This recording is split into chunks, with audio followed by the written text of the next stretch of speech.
Hello pretty ladies, welcome back to my channel beautilook studio. আমি চলে এসেছি my point of view এর আরেকটা পর্বে। তোমরা এই ভিডিওগুলো অনেক পছন্দ করছো, ইদানিং দেখছি। তো আমিও ভাবলাম যে আমার পয়েন্ট অফ ভিউটা আমি তোমাদের সাথে শেয়ার করি। সো আজকে আরেকটা ভাইরাল টপিক নিয়ে কথা বলবো, যেটা ইদানিং অনেক বেশি আমাদের সোশ্যাল মিডিয়ায় ঘুরপাক খাচ্ছে। তো চলো শুরু করা যাক। আর তুমি যদি আমার চ্যানেলে নতুন হয়ে থাকো, অবশ্যই একটা লাইক এবং সাবস্ক্রাইব করতে ভুলবে না। So let's start.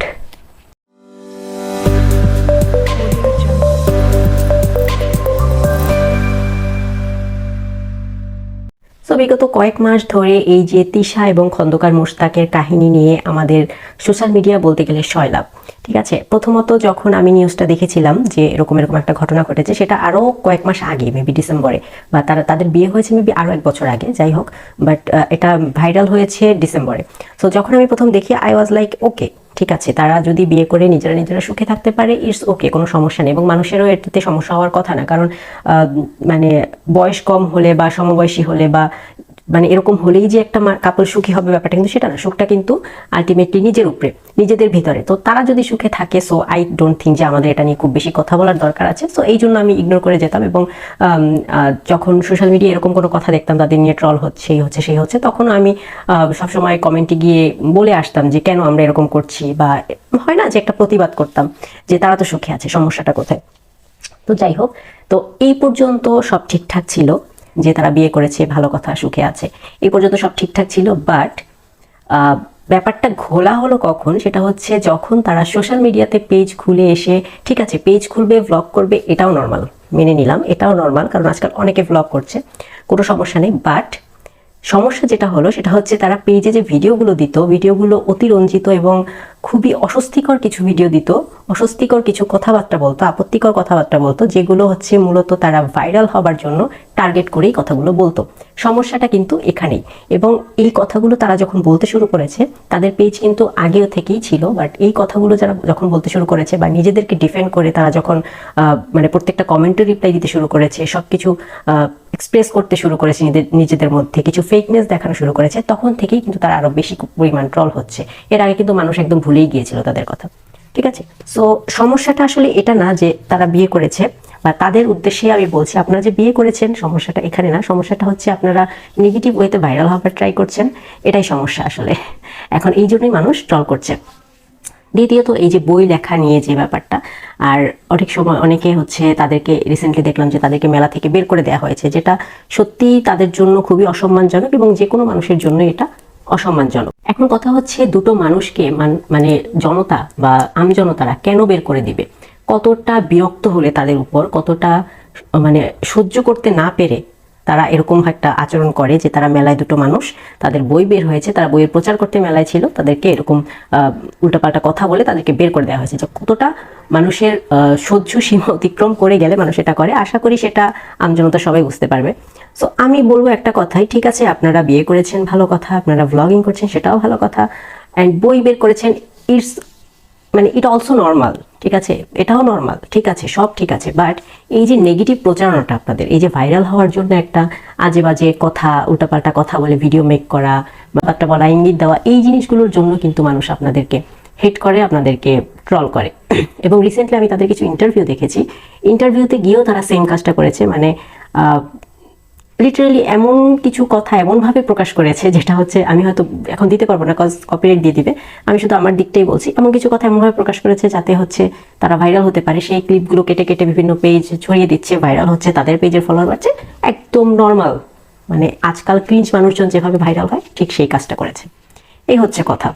এখন এটা আসলে সমস্যা, এটা আসলে দোষের, এরকম নেগেটিভভাবে ভাইরাল হওয়া এটা আসলে দোষের। এবং বই লিখেছেন, ভালো কথা, যদিও বইটার কিছু পৃষ্ঠা যেগুলো বিভিন্ন পেজে টেজে দিয়েছে ছবি, আমি দেখলাম যে ওটা আসলে বই বলতে কিছুই না, জাস্ট কিছু কমেন্ট পিক করে ফেসবুক থেকে নিয়ে দিয়েছে। যাই হোক, বই নিয়েও আমি কিছু বলবো না, সব ঠিক আছে, বই বের করেছে তাও ঠিক আছে। কিন্তু রিসেন্টলি ওনার যে ওয়াইফ, মানে খন্দকার মোশতাকের যে ওয়াইফ তিশা, উনি কিছু কথা বলেছেন যেটা আসলে আমি পার্সোনালি মেনে নিতে পারছি না। যে কথাটা বলেছে সেটা হচ্ছে সে তাদেরকে হুমায়ুন আহমেদ এবং শাওন আপুর সাথে হচ্ছে তুলনা করেছে নিজেদেরকে। তো আমি তাদেরকে বলতে চাই যে তারা এই তুলনাটা যে করলো, তো তারা তো প্রথমত হুমায়ুন আহমেদ আগে থেকেই লেখক ছিলেন, সে কোনো এরকম কাউকে বিয়ে করে ভাইরাল হয়নি, বা শাওনকে বিয়ে করেও কিন্তু ভাইরাল হয়নি। উনি আগে থেকেই লেখক ছিলেন, এবং বলতে গেলে যে ওনার সাথে বিয়ের পরেই শাওন অনেকটা মানে চেনা পরিচিতি পেয়েছিল। তো এখানে কিন্তু তাদের সাথে তুলনা করাটা খুবই লেম মনে হয়েছে আমার কাছে। আর দ্বিতীয়ত তারা এরকম মানে সোশ্যাল মিডিয়ায় এসে এইসব কাজ করেনি যেটা যেটা আপনারা করছেন, ঠিক আছে? সো প্লিজ তাদের সাথে নিজেদের তুলনা দিবেন না, তারা অনেক হাই লেভেলের মানুষ। হুমায়ুন আহমেদ স্যার আমার অনেক প্রিয় একজন লেখক, আর তার নামে আসলে এই জিনিসগুলো শুনে আমি আসলে হাসবো না কাঁদবো বুঝতে পারছিলাম না, যে মানুষের তুলনা করারও একটা লেভেল থাকে। বই বের করেছেন ভালো কথা, বাট বইয়ের মধ্যে কি আছে সেটাও আমি ধরলাম না, সেটাও আমি সাইডে রেখে দিলাম। বাট নিজেদেরকে হুমায়ুন আহমেদের সাথে তুলনা করা, তার সাংসারিক জীবনের সাথে তুলনা করা it's not okay for me, ঠিক আছে? আমি হুমায়ুন আহমেদ স্যারের একজন ভক্ত হিসেবে কোনোভাবেই এই কথাটা মেনে নিতে পারলাম না। কারণ আমি বইয়ের 2-3টা পৃষ্ঠা দেখেছি জাস্ট ছবি, তাতে আমার বোঝা হয়ে গেছে বইয়ের মধ্যে কি থাকতে পারে। জাস্ট কতগুলো ছবির অ্যালবাম। আচ্ছা, বইয়ের সমালোচনা আমি নাই করলাম, ঠিক আছে, কিন্তু জাস্ট একটা বই বের হয়েছে আর সে নিজেকে হুমায়ুন আহমেদের সাথে তুলনা করছে, এটা আসলে আমি কোনোভাবেই নিতে পারছি না। দ্যাটস ওয়াই আমি আসলে কন্ট্রোভার্সি কখনোই করি না, মানে আমার এর আগের পিওভিতে আমি কন্ট্রোভার্সিয়াল কিছু বলি নাই, বাট আজকে না বলে পারলাম না যেহেতু এই জিনিসটা এক্সট্রিম হয়ে যাচ্ছে, ঠিক আছে? সো আবার শুনলাম যে ওনারা পুলিশের কাছে গেছে। ঠিক আছে, মানুষ আপনাদের হ্যারাস করছে, যেটা একদমই ঠিক না, বাট আপনারা সুযোগ তৈরি করে দিচ্ছেন, এটা হচ্ছে কথা। আপনারা সুযোগ তৈরি করে দিচ্ছেন বলেই মানুষ সুযোগ পাচ্ছে হ্যারাস করার। আপনারা যদি বিয়ে শাদী করে রীতিমতো নিজেদের মতো থাকতেন, এভাবে ভাইরাল হওয়ার অপচেষ্টাগুলো না করতেন, তাহলে কিন্তু আই থিঙ্ক এতটা ট্রল হতেন না, বা এরকমভাবে মেলা থেকে বিতাড়িতও হতেন না। সো আমি বলবো, জানি আমার এই পরামর্শ আপনাদের কাছে কখনো পৌঁছাবেও না, বা হচ্ছে আপনারা এসব শুনতেও রাজি না, বাট তারপরও বলছি যে নিজেদের পার্সোনাল লাইফ পার্সোনাল রাখুন। আপনারা বিয়ে করেছেন, বয়সটা আমার কাছে সত্যি কোনো ম্যাটার না। আমি স্যালুট জানাই যে অ্যাটলিস্ট আজকাল অনেক, এই যে আপনারা যেভাবে বলেন যে সুগার ড্যাডি টাইপের, এরকম অনেক সম্পর্ক আছে যে বাসায় বউ বাচ্চা রেখে বাইরে অন্য ছোট বয়সে ছোট মেয়েদের সাথে পরকীয়ায় লিপ্ত থাকে অনেক লোকের আর কি।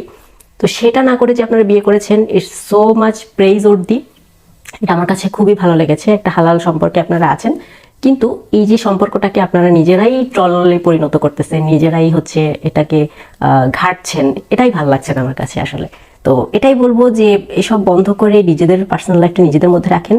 আর না হলে আমজনতা যদি একবার খেপে যায়, তারা আজকে আপনাকে মেলা থেকে বিতাড়িত করেছে, সামনে কিন্তু আরো খারাপ কিছু হতে পারে। কারণ আজকাল মানুষ এমনিতেই সহ্য শক্তি কম, মানুষ একটা কিছু পেলেই সেখানে হচ্ছে গালাগালি করে, যে কোনো কিছু করে। সো এই জিনিসটা আসলে আমার মনে হয় একটু খেয়াল রাখা উচিত। সবই করবেন কিন্তু একটা লিমিটের মধ্যে থেকে করেন। আর কি বলবো, নিজেদের পার্সোনাল লাইফটাকে একটু পার্সোনাল রাখেন, যাতে একদম সবকিছু একদম দিয়ে না দেওয়া হয় মানে সোশ্যাল মিডিয়াতে ট্রল হওয়ার জন্য। এটাই বলবো, আসলে বললেও কিছু হবে না জানি, বাট আমি আমার পয়েন্ট অফ ভিউ থেকে বললাম। আমি এই জিনিসটা নিয়ে কথা বলতাম না, বাট এই যে হুমায়ুন আহমেদের সাথে নিজেকে তুলনা করার যে ব্যাপারটা, এই জিনিসটা আমি একদমই নিতে পারিনি সত্যি কথা বলতে। আর যারা হুমায়ুন আহমেদ স্যারের ফ্যান আছো, তারা একটু কমেন্ট বক্সে এসে বলে যাও যে তোমরা কেমন ফিল করেছো এই কথাটা শোনার পরে। সো যাই হোক, এটাই ছিল আজকে আমার পয়েন্ট অফ ভিউ একটা সেগমেন্ট। আশা করি তোমাদের ভালো লেগেছে, আর বরাবরের মতোই তোমরা তোমাদের মতামত জানাতে পারো কমেন্ট সেকশনে। আর চলে আসবো শীঘ্রই কোনো অন্য টপিক নিয়ে। ততদিন পর্যন্ত ভালো থাকো, সুস্থ থাকো, আল্লাহ হাফেজ।